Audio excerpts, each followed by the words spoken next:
Behind me is my girlfriend's gaming setup. Now we plan on giving her a whole setup revamp at the beginning of next year, and we want an all-white theme, but one thing that is gonna make that really difficult is this big black PC that I gifted her a few months ago. It's not that I don't appreciate you gifting me your old PC, but I've always wanted all white and girly and bright, and this is just giant and black. It's not gonna get the job done. It's not gonna work.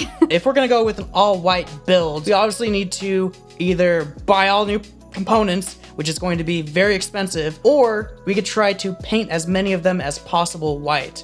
Now, as for this big case, we just want a smaller case in general, so I went ahead and bought an all-new white ThermalTake case that should be coming tomorrow, but in the meantime, I think we should go ahead and start painting some of these components white, and fingers crossed, everything turns out really, really clean and it just ends up looking like a normal white PC. I think the first thing that we need to do is paint these fans, like the outside casing on these fans, from black to white. Spray paint these ram sticks, like the black parts that you see. This radiator needs to become white on the outside, and we're gonna try to see if we can get the fins to be white as well. And then finally, these tubes that are black, we're gonna cover that in a white sleeve. Hopefully it will turn out good. We started off by masking all of our parts by putting painter's tape over all of the areas that we didn't want to get paint on. So you can see on this fan, we taped off all of the wires and the diffused RGB ring, and then put tape over the part where the fan blades actually pop back into the base. As for the ram sticks, I took a hairdryer to them just to warm them up to get these metal plates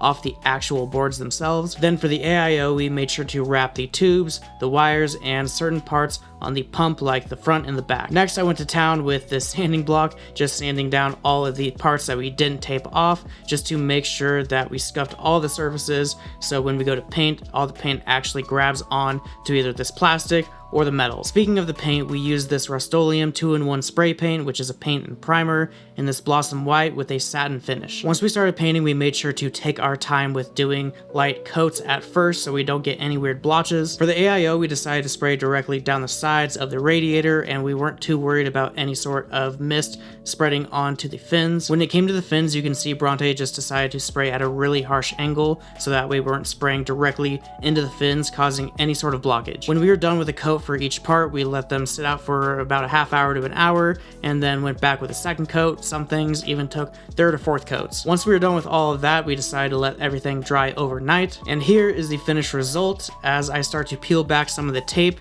you'll notice that there might be some imperfections. We definitely weren't perfect at this. We're not professional spray painters whatsoever, and once we got everything put back together, overall we were pretty happy with the way this paint job turned out. Bronte's new case finally made it in. This is the ThermalTake S200, and it's actually kind of a cheap case. I think it's about $80 US, something like that. And it's nothing too fancy. It's just a typical white case, glass side panel, and a mesh front, which Bronte actually really liked for some reason because it kind of diffuses those front fans, so it just doesn't look super cheesy. And one thing that I really appreciate about this case is the fact that it's really not that long, so it doesn't take up that much desk space. But yeah, now that we have our case and all of our parts are officially painted white and everything's dry, let's build this PC.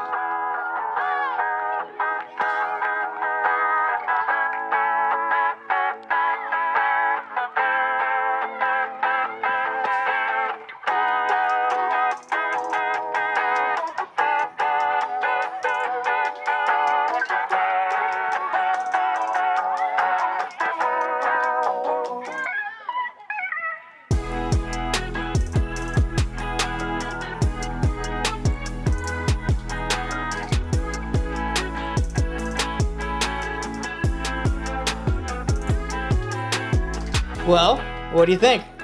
I like it so much. Really? It's so perfect. What's your favorite part? I don't know.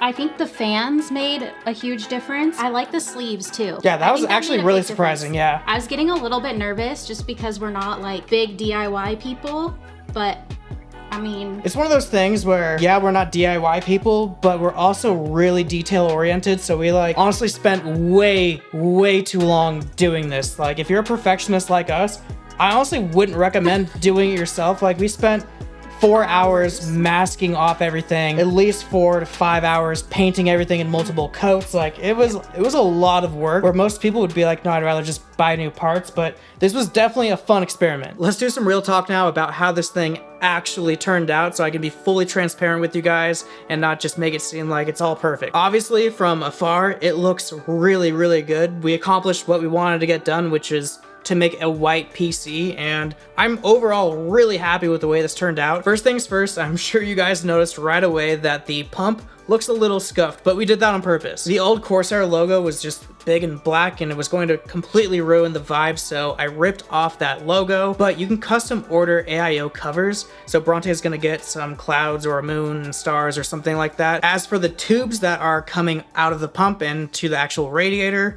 we just bought some really, really cheap wire tube covering, and it turned out really, really nice. As for the actual radiator itself, it's still performing perfectly. I haven't noticed any sort of difference in temps. As for the RAM sticks, they went right back together perfectly. No hiccups there at all. They look really nice. I mean, yes, if you look up close, you will notice the spray paint job wasn't perfect. It's a little blotchy in some areas, but unless you just really stick your face right up in it and you're looking for imperfections, it looks more than good enough. And then finally, the fans that we did. Now this one, I'm a little torn about. 2 of the fans now don't really sound the exact same. I'm pretty sure every time you pop those fan blades on and off, you're risking damaging the inside just a little bit of like the bearings, but regular day-to-day, it's still perfectly fine, so I'm still happy with the way these turned out. Hopefully you guys enjoyed this video. It definitely took me a lot longer to make this thing than I was anticipating, so if you enjoyed it, be sure to subscribe, like it, all that good stuff. It really helps me out.